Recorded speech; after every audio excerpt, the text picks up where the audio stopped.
ವಿವಿಧ ಬೇಡಿಕೆಗಳನ್ನು ಈಡೇರಿಸುವಂತೆ ಒತ್ತಾಯಿಸಿ ಗೃಹ ಕಾರ್ಮಿಕರ ಹಕ್ಕಿನ ಒಕ್ಕೂಟದ ವತಿಯಿಂದ ಮಂಗಳೂರಿನ ಕಾರ್ಮಿಕ ಇಲಾಖೆಯ ಸಹಾಯಕ ಆಯುಕ್ತರ ಕಚೇರಿ ಮುಂಭಾಗ ಪ್ರತಿಭಟನೆ ನಡೆಯಿತು.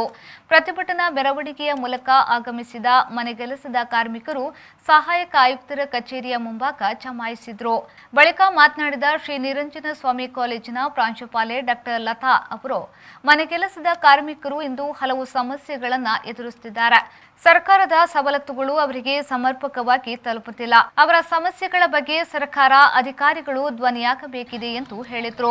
ಕೊರೋನಾದ ಮೊದಲನೆಯ ಅಲೆಯ ಸಂದರ್ಭದಲ್ಲಿ ಕೂಡ ಬಹಳ ಸಂಕಷ್ಟದಲ್ಲಿದ್ದರು. ಎರಡನೆಯ ಅಲೆಯ ಸಂದರ್ಭದಲ್ಲಿ ಕೂಡ ಬಹಳ ಸಂಕಷ್ಟದಲ್ಲಿದ್ದರು. ಆದರೆ ಈ ಒಕ್ಕೂಟದ ಸಂಯೋಜಕರಾದ ಡಾಕ್ಟರ್ ಸಂಶದ್ ಅವರು ಸ್ಥಳೀಯ ಪ್ರತಿನಿಧಿಗಳ ಸಹಕಾರದಿಂದ ಅವರಿಗೆ ಬೇಕಾದ ಸೌಲಭ್ಯವನ್ನು ಒದಗಿಸಿದ್ದಾರೆ. ಸರ್ಕಾರದ ವತಿಯಿಂದ ಅಥವಾ ನಮ್ಮ ಕಾರ್ಮಿಕ ಇಲಾಖೆಯಿಂದ ಬರೀ ಅವರಿಗೆ ಸ್ಯಾನಿಟೈಸರ್ ಆಗಿರ್ಬೋದು, ಮಾಸ್ಕ್ ಆಗಿರ್ಬೋದು ಅದನ್ನು ಒದಗಿಸದಲ್ಲದೆ ಬೇರೆ ಯಾವುದನ್ನು ಅವರಿಗೆ ಒದಗಿಸದೆ ಅವರನ್ನು ಬಹಳ ಸಂಕಷ್ಟಕ್ಕೀಡು ಮಾಡಿದ್ದಾರೆ. ಬೇರೆಯವರ ಮನೆ ಕೆಲಸವನ್ನು ಮಾಡಿಕೊಂಡು ಅವರು ದೇಶದ ಕೆಲಸವನ್ನು ನಿರ್ವಹಿಸಲಿಕ್ಕೆ ಅವರು ಸಹಾಯ ಸಹಕಾರವನ್ನು ಮಾಡ್ತಾ ಇದ್ದಾರೆ.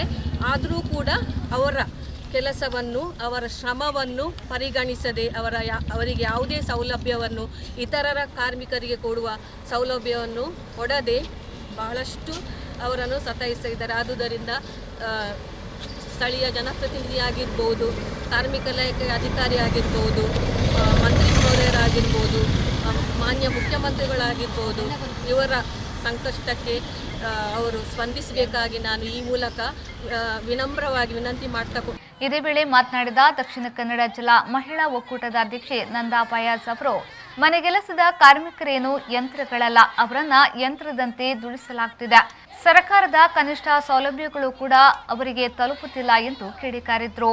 ಗಂಡನಿಂದ ಒಬ್ಬ ದುಡಿದು ಮಕ್ಕಳನ್ನು ಸಾಕಲಿಕ್ಕೆ, ಮನೆಯನ್ನು ಪಾಲಿಸಲಿಕ್ಕೆ ಸಾಧ್ಯವಿಲ್ಲವೆಂದು ಕೆಲಸಕ್ಕೆ ಹೋಗ್ತಾ ಇದ್ದಾರೆ. ಪಾಪ ಅವರು ಬರೀ ಕೆಲಸ ಮಾಡುವ ಯಂತ್ರಗಳಲ್ಲ,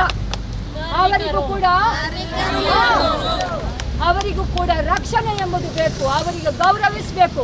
ಆದರೆ ಯಾರಾದರೂ ಗೌರವಿಸ್ತಾರಾ? ಇಲ್ಲ. ಆಗ ಬಂದಲ್ಲಿ ನಿಂತಿದ್ದಾರೆ ಅಲ್ವಾ? ಆಯಿತು. ಇನ್ನೊಂದು ವಿಷಯವನ್ನು ಹೇಳ್ತಾ ಇದ್ದೇನೆ ನಾನು ಎಲ್ಲರ ಪರವಾಗಿ.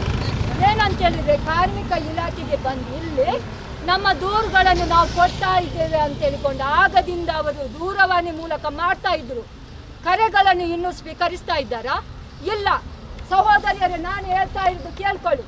ಇದೇ ರೀತಿ ನಿಮಗೆ ಯಾರಾದರೂ ನೀವು ಕೇಳುವಂಥ ಹಕ್ಕುಗಳನ್ನೆಲ್ಲ ನಿರ್ಲಕ್ಷಿಸಿದರೆ ನಿಜವಾಗಿ ನಾವು ಮಹಿಳೆಯರು ನಮಗೂ ಹಕ್ಕು ಉಂಟು ಅಂತ ತೋರಿಸಲಿಕ್ಕೆ ಮುನ್ನುಗ್ಗಬೇಕಂತ ಹೇಳ್ತಾ ಇದ್ದೇನೆ. ನಾನು ಮುನ್ನುಗ್ಗಲೇಬೇಕು, ಬಿಡಬಾರ್ದು. ಇದು ಇವತ್ತು ನಿನ್ನೆಯ ಪ್ರಶ್ನೆ ಅಲ್ಲ. ವರ್ಷನೂ ಅವರು ಕೆಲಸ ಮಾಡ್ತಾಯಿದ್ರು, ಯಾರೂ ಏನು ಕೊಡ್ತಾ ಇಲ್ಲ. ಅವರಿಗೂ ಗಂಡ ಇದ್ದಾರೆ, ಮನೆ ಇದೆ, ಮಕ್ಕಳಿದ್ದಾರೆ.